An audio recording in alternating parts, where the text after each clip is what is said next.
നമസ്കാരം. ജന്മഭൂമിയിലേക്ക് സ്വാഗതം. വാർത്തകൾ ചുരുക്കത്തിൽ. BJP ആലപ്പുഴ മേഖലാ സംഘടനാ സെക്രട്ടറിയും RSS മുൻ ശബരിഗിരി വിഭാഗ് കാര്യവാഹുമായ L. പത്മകുമാറിന് 10,000ങ്ങളുടെ അന്ത്യാഞ്ജലി. നാടിന്റെ നാനാ തുറകളിലുള്ള നിരവധി ആളുകളാണ് അദ്ദേഹത്തിന് വിട നൽകാൻ എത്തിയത്. സംസ്ഥാനത്തിന്റെ വിവിധ ഭാഗങ്ങളിൽ നിന്ന് പ്രവർത്തകരും നേതാക്കളും തങ്ങളുടെ പ്രിയ സഹപ്രവർത്തകനെ അവസാനമായി ഒരു നോക്ക് കാണാനെത്തി. തുറവൂർ വളമംഗലത്തെ പഴമ്പള്ളിക്കാവ് സംഘസ്ഥാനിൽ രാവിലെ 8-ന് ഭൗതിക ശരീരം പൊതുദർശനത്തിന് വെച്ചു. BJP സംസ്ഥാന അധ്യക്ഷൻ രാജീവ് ചന്ദ്രശേഖർ MLA പാർട്ടി പതാക പുതപ്പിച്ച ശേഷം 10:30 സംഘസ്ഥാനിൽ നിന്ന് വിലാപയാത്രയായി വസതിയായ കമലാലയത്തിലേക്ക് പോയി. പ്രിയ കാര്യകർത്താവിനെ അവസാനമായി ഒരു നോക്ക് കാണാൻ പഴമ്പള്ളിക്കാവ് വളമംഗലം പാത ജനങ്ങളാൽ നിറഞ്ഞിരുന്നു. 12 മണിയോടെ സംസ്കാരം നടത്തി. മകൻ ശബരിനാഥ് അന്ത്യകർമ്മങ്ങൾ ചെയ്തു. സംസ്ഥാന പോലീസ് തലപ്പത്ത് വൻ അഴിച്ചുപണി. ക്രമസമാധാന ചുമതലയുള്ള ADGP ഉൾപ്പെടെയുള്ള പ്രമുഖ IPS ഉദ്യോഗസ്ഥരെ സ്ഥലം മാറ്റിക്കൊണ്ട് സർക്കാർ ഉത്തരവിറക്കി. ക്രമസമാധാന ചുമതലയുള്ള പുതിയ ADGP-യായി P. വിജയനെ നിയമിച്ചു. ഭരണപരമായ കാര്യക്ഷമത വർദ്ധിപ്പിക്കുന്നതിന്റെ ഭാഗമായാണ് പോലീസ് തലപ്പത്തെ ഈ അഴിച്ചുപണിയെന്നാണ് റിപ്പോർട്ടുകൾ സൂചിപ്പിക്കുന്നത്. പുതിയ ഉദ്യോഗസ്ഥർ ഉടൻ തന്നെ ചുമതലയേൽക്കും. ഷൊർണൂരിൽ ജീവിത പ്രയാസങ്ങളിൽ നിന്ന് രക്ഷ തേടി ആൺവേഷം കെട്ടി ജോലിക്കിറങ്ങിയ പെൺകുട്ടിക്ക് നേരെ ലൈംഗികാതിക്രമം. മനം മടുത്ത് ജീവനൊടുക്കാൻ തീരുമാനിച്ച കുട്ടിക്ക് രക്ഷയായി റെയിൽവേ പോലീസ്. പെൺകുട്ടിയെ പീഡിപ്പിച്ച വയനാട് മീനങ്ങാടി സ്വദേശി സനോജിനെ പോക്സോ നിയമപ്രകാരം കേസെടുത്ത് പോലീസ് അറസ്റ്റ് ചെയ്തു. തീവണ്ടിയുടെ വാതിൽപ്പടിയിൽ കുട്ടിയുടെ അസ്വാഭാവികമായ യാത്ര ശ്രദ്ധയിൽപ്പെട്ട പോലീസുകാരനാണ് സംഭവങ്ങളുടെ ചുരുളഴിച്ചതെന്ന് റെയിൽവേ പോലീസ് പറയുന്നു. ആൺകുട്ടിയാണെന്ന് കരുതിയാണ് പോലീസുകാരൻ പരിചയപ്പെട്ടത്. തിരിച്ചറിയൽ രേഖയുൾപ്പെടെ കാണിച്ച് വിവരങ്ങൾ തിരക്കിയപ്പോഴാണ് കുട്ടി മനസ്സു തുറന്നത്.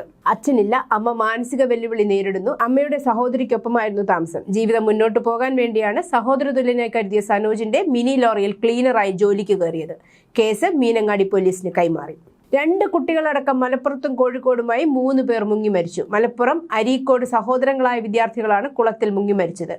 ചോലയിൽ വീട്ടിൽ അലിയുടെ മക്കളായ 4ാം ക്ലാസ് വിദ്യാർത്ഥി അഫിയ, 3ാം ക്ലാസ് വിദ്യാർത്ഥി അഫ്നാൻ എന്നിവരാണ് മരിച്ചത്. സ്കൂൾ വിട്ടുവന്ന ശേഷം വീടിനടുത്തുള്ള കുളത്തിൽ കുളിക്കാൻ പോയതായിരുന്നു. കോഴിക്കോട് തിരുവങ്ങൂരിൽ വിദ്യാർത്ഥി പാറക്കുളത്തിൽ മുങ്ങി മരിച്ചു. അത്തോളി സ്വദേശി വിഘ്നേഷ് ആണ് മരിച്ചത്. 16 വയസ്സായിരുന്നു. സുഹൃത്തുക്കളോടൊപ്പം കുളിക്കാനെത്തിയതായിരുന്നു. സംസ്ഥാനത്ത് ഇന്നും ശക്തമായ മഴ. 8 ജില്ലകളിൽ ഇന്ന് മഴ മുന്നറിയിപ്പുണ്ട്.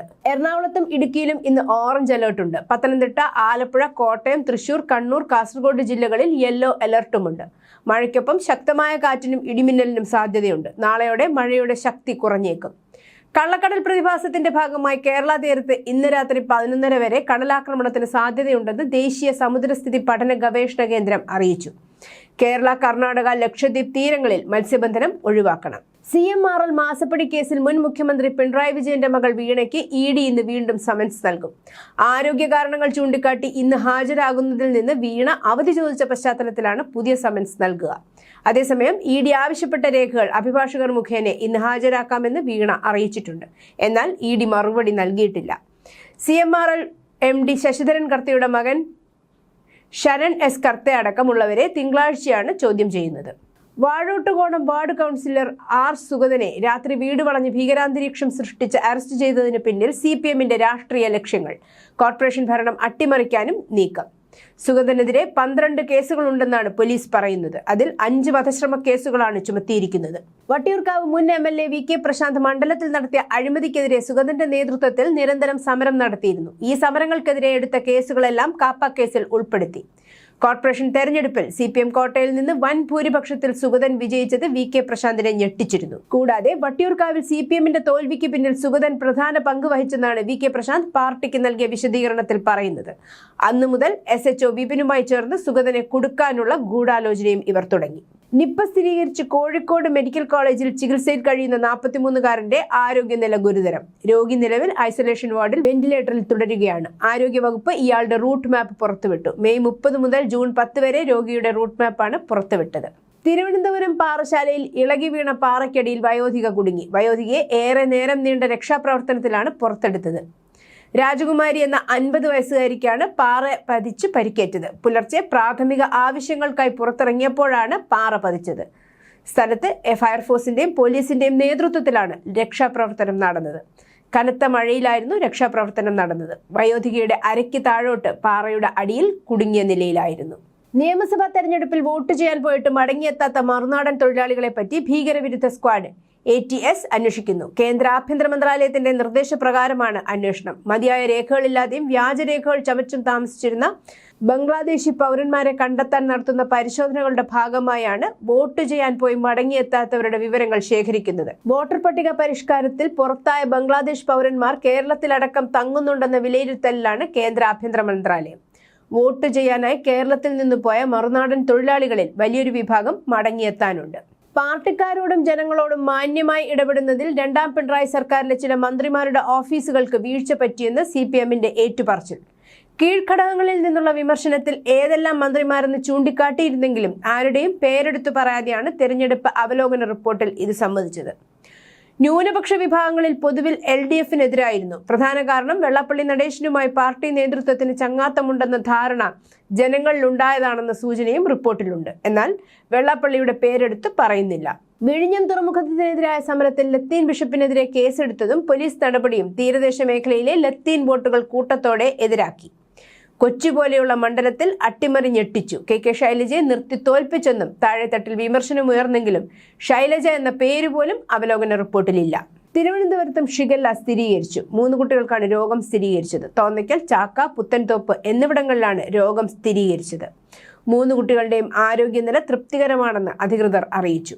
നേരത്തെ കൊല്ലത്തും ഷിഗല്ല സ്ഥിരീകരിച്ചിരുന്നു. 6 വയസ്സുള്ള കുട്ടിക്കാണ് രോഗം സ്ഥിരീകരിച്ചത്. വയറിളക്കവുമായാണ് കുട്ടി ആശുപത്രിയിൽ പ്രവേശിപ്പിച്ചത്. തുടർന്ന് നടത്തിയ പരിശോധനയിൽ രോഗം സ്ഥിരീകരിക്കുകയായിരുന്നു. രോഗലക്ഷണങ്ങളുമായി മറ്റു ചിലരെ കൂടി കൊല്ലം ജില്ലാ ആശുപത്രിയിൽ പ്രവേശിപ്പിച്ചിട്ടുണ്ടെന്ന് വിവരമുണ്ട്. ബുധനാഴ്ച രാത്രി ജോലി കഴിഞ്ഞ് വീട്ടിലേക്ക് മടങ്ങുന്നതിനിടെ ബൈക്ക് മറിഞ്ഞ് പരിക്കേറ്റയാൾ 6 മണിക്കൂറോളം റോഡരികിൽ കിടന്ന് രക്തം വാർന്നു മരിച്ചു. തേങ്കുറിശ്ശി വിളയന്നൂർ ചകിരാന്തൊടി വീട്ടിൽ ഷിയാസ് ആണ് മരിച്ചത്. 28 വയസ്സായിരുന്നു. കുനിശ്ശേരിയിൽ ആമസോൺ കമ്പനിയുടെ ഡെലിവറി പോയിന്റിലെ വാൻ ഡ്രൈവറാണ് ഷിയാസ്. വ്യാഴാഴ്ച രാവിലെ 6 മണിയോടെ നടക്കാൻ പോയവരാണ് പരിക്കേറ്റ് കിടന്ന ഷിയാസിനെ കണ്ടത്. ആദ്യം ജില്ലാ ആശുപത്രിയിലും പിന്നീട് ആലത്തൂരിലെ സ്വകാര്യ ആശുപത്രിയിലും പ്രവേശിപ്പിച്ചെങ്കിലും 10 മണിയോടെ മരിച്ചു. അപകടത്തിലേറ്റ പരിക്കുമൂലം ഷിയാസിന് എഴുന്നേൽക്കാനായില്ല. രക്തം വാർന്നു പോയതിനാൽ ആശുപത്രിയിലെത്തിക്കുമ്പോൾ അതീവ ഗുരുതരാവസ്ഥയിലായിരുന്നു. അപകടം സംഭവിച്ച ഉടനെ എത്തിക്കാനായിരുന്നുവെങ്കിൽ ജീവൻ രക്ഷിക്കാമായിരുന്നുവെന്ന് ഡോക്ടർമാർ ബന്ധുക്കളെ അറിയിച്ചിരുന്നു. രാജ്യത്തിനെതിരെ കലാപാഹ്വാനം നടത്തിയ റിപ്പോർട്ടർ ചാനലിലെ മാധ്യമപ്രവർത്തകൻ അരുൺകുമാറിനെതിരെ മുംബൈയിൽ പോലീസ് കേസ്. പാറ്റ പാർട്ടിയുടെ സമരം പൊളിഞ്ഞ ദിവസം ഡൽഹി നഗരം കത്താത്തതിലുള്ള വിഷമം ചാനലിലൂടെ പങ്കുവച്ച മാധ്യമപ്രവർത്തകനാണ് അരുൺകുമാർ. ചെറുപ്പക്കാർ സമരം ചെയ്യുന്ന ദിവസം ആ നഗരം അന്നുവൈകിട്ട് കത്തണമെന്ന് ജർമ്മൻ നാടകകൃത്ത് പറഞ്ഞിട്ടുണ്ടെന്ന് പറഞ്ഞായിരുന്നു അരുണിന്റെ അവതരണം. തളിപ്പറമ്പിലെ വഖഫ് ഭൂമി അവകാശം വൻ വിവാദത്തിലേക്ക്. തളിപ്പറമ്പ് നഗരത്തിലും പരിസരങ്ങളിലുമുള്ള 400 ഏക്കറോളം ഭൂമി വഖഫിന്റേതാണെന്ന് കാട്ടി വഖഫ് ബോർഡ് ഉമീദ് പോർട്ടലിൽ രജിസ്റ്റർ ചെയ്തു. തളിപ്പറമ്പ് നഗരസഭ ഓഫീസ് സ്ഥലവും സ്വന്തമാണെന്നാണ് വഖഫ് വാദം. വിഷയം മുനമ്പ് മാതൃകയിലുള്ളതാണ്. കുടിയൊഴിപ്പിക്കേണ്ടി വന്നാൽ പ്രതികൂലമായി ബാധിക്കുക കൂടുതലും മുസ്ലിം കുടുംബങ്ങളെ തന്നെയാണ്. 100 കണക്കിന് പേർ വർഷങ്ങൾക്കോ തലമുറകൾക്കോ മുമ്പ് വില കൊടുത്തു വാങ്ങിയതും പരമ്പരാഗതമായി ലഭിച്ചതുമായ സ്ഥലങ്ങൾ രജിസ്റ്റർ ചെയ്ത ഭൂമിയിൽ പെടും. തളിപ്പറമ്പിൽ 1967 634 ഏക്കർ ജുമാ മസ്ജിദിന് കീഴിൽ വഖഫ് സ്വത്തായി ഉണ്ടായിരുന്നുവെന്നും ഏറിയ പങ്കും കയ്യേറ്റം ചെയ്യപ്പെട്ടതുമാണെന്നാണ് വാദം. CPM പിന്തുണയുള്ള വഖഫ് സംരക്ഷണ സമിതിയാണ് വാദം ആദ്യം ഉന്നയിച്ചത്. ലീഗ് നിയന്ത്രണത്തിലുള്ള sir Syed college, institute training college തുടങ്ങിയ ഇടങ്ങളിൽ കടന്നുകയറാനുള്ള CPM ശ്രമമായിരുന്നെന്ന ആരോപണവും ഉയർന്നിട്ടുണ്ട്. Common university entrance test undergraduate CUET UG പരീക്ഷയുടെ പ്രൊഫഷണൽ ഉത്തര സൂചികയിൽ അപാകതകളെന്ന് പരാതി. രാജ്യത്തെ കേന്ദ്ര സംസ്ഥാന സർവകലാശാലകളിലെ ബിരുദ പ്രവേശനം നേടുന്നതിനായുള്ള പരീക്ഷയാണിത്. ഉത്തരസൂചികയിലെ ചോദ്യ ഐഡിയും ഉത്തരക്കടലാസിന്റെ ശരിയുത്തരത്തിനുള്ള ഓപ്ഷൻ ഐഡിയും ചേരുംപടി ചേരുന്നില്ലെന്നാണ് പരാതി. പരാതികൾ പരിശോധിക്കുമെന്ന് NTA പ്രതികരിച്ചു. വാഹനാപകടത്തിൽ മരിച്ച വീട്ടമ്മയുടെ സേവനത്തിന് പ്രതിമാസം 30,000 രൂപ കണക്കാക്കി ഭർത്താവിന് നഷ്ടപരിഹാരം നിശ്ചയിക്കാൻ സുപ്രീം കോടതി ഉത്തരവിട്ടു. വീട്ടമ്മമാർ രാഷ്ട്ര നിർമ്മാതാക്കളാണെന്നും മനുഷ്യരുടെയും രാജ്യത്തിന്റെയും വളർച്ചയ്ക്ക് അവർ സംഭാവന നൽകുന്നുണ്ടെന്നും നിരീക്ഷിച്ചാണ് സുപ്രീം കോടതിയുടെ നടപടി. വാഹനാപകട നഷ്ടപരിഹാര കേസുകളിൽ സുപ്രധാനമായ വിധിയാണ് ജസ്റ്റിസ് സഞ്ജയ് കരോൾ അധ്യക്ഷനായ ബെഞ്ചിന്റേത്. കാരണം നിലവിൽ ഇത്തരം കേസുകളിൽ വീട്ടമ്മമാർക്ക് നാമമാത്ര തുകയാണ് വേതനമായി കണക്കാക്കിയിരുന്നത്. ഇപ്പോഴത്തെ മിനിമം കൂലിയുടെ അടിസ്ഥാനത്തിലായിരുന്നു ഇത്. എന്നാൽ വാഹനാപകടത്തിൽ ഭാര്യ നഷ്ടപ്പെട്ട പഞ്ചാബ് സ്വദേശിക്ക് അധിക നഷ്ടപരിഹാരം നിശ്ചയിച്ചാണ് ഇപ്പോഴത്തെ വിധി. ഇതോടെ ഹൈക്കോടതി നിശ്ചയിച്ച 8.43 ലക്ഷം രൂപ സുപ്രീം കോടതി 62.77 ലക്ഷം രൂപയാക്കി ഉയർത്തി. അസമിലെ കാച്ചാർ ജില്ലയിൽ വ്യാഴാഴ്ച രാത്രി 1 മണിക്കൂറിനുള്ളിൽ 2 ഭൂകമ്പങ്ങൾ ഉണ്ടായി. വടക്കുകിഴക്കൻ സംസ്ഥാനത്തെ ബരാക് വാലി മേഖലയിലെ ചില പ്രദേശങ്ങളിലെ നിവാസികൾക്കിടയിൽ പരിഭ്രാന്തി പരത്തിയതായി അധികൃതർ അറിയിച്ചു.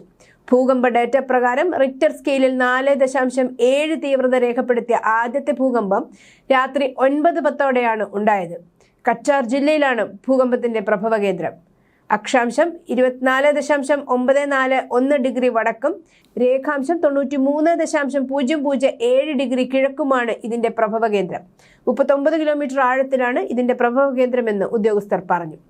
തെക്കൻ അസാമിലെ കാച്ചറും സമീപ പ്രദേശങ്ങളും ഉൾപ്പെടെ നിരവധി ഭാഗങ്ങളിൽ ഭൂചലനം അനുഭവപ്പെട്ടു. നേരിയ ഭൂചലനം അനുഭവപ്പെട്ടതായി താമസക്കാർ റിപ്പോർട്ട് ചെയ്തു. അതിനാൽ മുൻകരുതൽ എന്ന നിലയിൽ പലരും പുറത്തേക്ക് പോകാൻ നിർബന്ധിതരായി. ആളപായമോ സ്വത്തുക്കൾക്ക് നാശനഷ്ടമോ ഉണ്ടായതായി ഉടൻ റിപ്പോർട്ടുകളില്ലെന്നും ഒരു ഉദ്യോഗസ്ഥൻ പറഞ്ഞു. നിലവിൽ ആശങ്കപ്പെടേണ്ട സാഹചര്യമില്ലെന്ന് ദുരന്ത നിവാരണ ഉദ്യോഗസ്ഥർ പറഞ്ഞു. എന്നാൽ കൂടുതൽ ഭൂകമ്പ പ്രവർത്തനങ്ങൾ ഉണ്ടായാൽ ജാഗ്രത പാലിക്കാനും സുരക്ഷാ പ്രോട്ടോകോളുകൾ പാലിക്കാനും ജനങ്ങൾക്ക് നിർദ്ദേശം നൽകി. ഡൽഹിയിലെ തുഗ്ലക്കാബാദിലെ 6 നില കെട്ടിടത്തിലുണ്ടായ വൻ തീപിടുത്തത്തിൽ 3 പേർ മരിക്കുകയും 8 പേരെ രക്ഷപ്പെടുത്തുകയും ചെയ്തു. ഇടുങ്ങിയ പാതയിൽ പാർക്ക് ചെയ്തിരുന്ന വാഹനങ്ങളിലുണ്ടായ തീ ഡൽഹി ഫയർ സർവീസ് നിയന്ത്രണ വിധേയമാക്കി. പരിക്കേറ്റ 8 പേരെ എയിംസ് ട്രോമ സെന്ററിലേക്കും മാറ്റി. വ്യാഴാഴ്ച വൈകുന്നേരം ഉത്തർപ്രദേശിലെ ഫിറോസാബാദിൽ RSS മേധാവി മോഹൻ ഭഗവത് സഞ്ചരിച്ചിരുന്ന ട്രെയിനിന് നേരെ കല്ലെറിഞ്ഞതായി ആരോപിക്കപ്പെടുന്ന സംഭവത്തിൽ ഡൽഹിയിലേക്ക് പോകുന്ന സ്വർണ്ണ ശതാബ്ദി എക്സ്പ്രസിന്റെ ഒരു ജനൽ ചില്ലിന് കേടുപാടുകൾ സംഭവിച്ചു. കാൺപൂരിൽ നിന്ന് ഡൽഹിയിലേക്ക് പോവുകയായിരുന്നു ട്രെയിൻ. വൈകുന്നേരം 7:15 സംഭവം. ബംഗ്ലാദേശ് ജമാഅത്തെ ഇസ്ലാമിയും അനുബന്ധ ഇസ്ലാമിക പാർട്ടികളും വെള്ളിയാഴ്ച ഇന്ത്യയുടെ വിവിധ അതിർത്തി പോയിന്റുകളിലേക്ക് മാർച്ച് നടത്തുമെന്ന് പ്രഖ്യാപിച്ചു. ഇന്ത്യയും ബംഗ്ലാദേശും തമ്മിൽ ഉന്നതതല ചർച്ചകൾ ന്യൂഡൽഹിയിൽ നടക്കുമ്പോഴും അതിർത്തിയിൽ മനുഷ്യ കവചം രൂപപ്പെടുത്തണമെന്ന് ഹസീന വിരുദ്ധ വിദ്യാർത്ഥിയായ NCP ബംഗ്ലാദേശികളോട് ആഹ്വാനം ചെയ്തു. ഇറാനെ ആക്രമിക്കുമെന്ന നിലപാടിൽ നിന്ന് US പിന്നോട്ട്. ഇരു രാജ്യങ്ങളും തമ്മിൽ സമാധാന ഉടമ്പടി ഒപ്പുവെക്കാൻ സാധ്യതയുണ്ടെന്നും അതുകൊണ്ട് ഇറാനെതിരെയുള്ള ആക്രമണത്തിൽ നിന്ന് പിന്മാറുകയാണെന്നും US പ്രസിഡന്റ് ഡൊണാൾഡ് ട്രംപ് പറഞ്ഞു. അവസാനഘട്ട നിബന്ധനകൾ ഇറാൻ അംഗീകരിച്ചെന്നും അദ്ദേഹം വ്യക്തമാക്കി. ലോകകപ്പ് 2026 ആദ്യ മത്സരത്തിൽ മിന്നും വിജയം കുറിച്ച് ആതിഥേയരായ മെക്സിക്കോ ദക്ഷിണാഫ്രിക്കയെ എതിരില്ലാത്ത 2 ഗോളുകൾക്കാണ് മെക്സിക്കൻ സംഘം തകർത്തത്. തോൽവിക്കൊപ്പം 2 ചുവപ്പ് കാർഡുകളുടെ നാണക്കേടും ദക്ഷിണാഫ്രിക്കയ്ക്ക് വഴങ്ങേണ്ടി വന്നു. ഇഞ്ചുറി ടൈമിൽ മെക്സിക്കോയുടെ സെസാറും ചുവപ്പ് കാർഡ് കണ്ടതോടെ 3 റെക്കോർഡുകൾ പിറന്ന ആദ്യ ലോകകപ്പ് ഉദ്ഘാടന മത്സരവുമായി. ഫിഫ ലോകകപ്പ് മത്സരങ്ങൾ നടക്കുന്ന സ്റ്റേഡിയങ്ങൾക്കുള്ളിൽ തങ്ങൾ അംഗീകരിക്കാത്ത പതാകകളോ ദേശീയ ടീമിനെതിരായ മുദ്രാവാക്യങ്ങളോ ഉയർന്നാൽ കളി നിർത്തിവെക്കുമെന്ന് ഇറാന്റെ മുന്നറിയിപ്പ്. ഇറാന്റെ കായിക മന്ത്രി അഹമ്മദ് ദുനിയാമാലിയാണ് മുന്നറിയിപ്പ് നൽകിയത്. വിഷയം ഫിഫയെ നേരിട്ട് അറിയിച്ചിട്ടുണ്ടെന്നും അദ്ദേഹം വ്യക്തമാക്കി. ജൂൺ 15 ലോസ് ആഞ്ചലസിൽ വെച്ച് ന്യൂസിലാൻഡിനെതിരെയാണ് ഇറാന്റെ ആദ്യ മത്സരം. News desk Janmabhumi.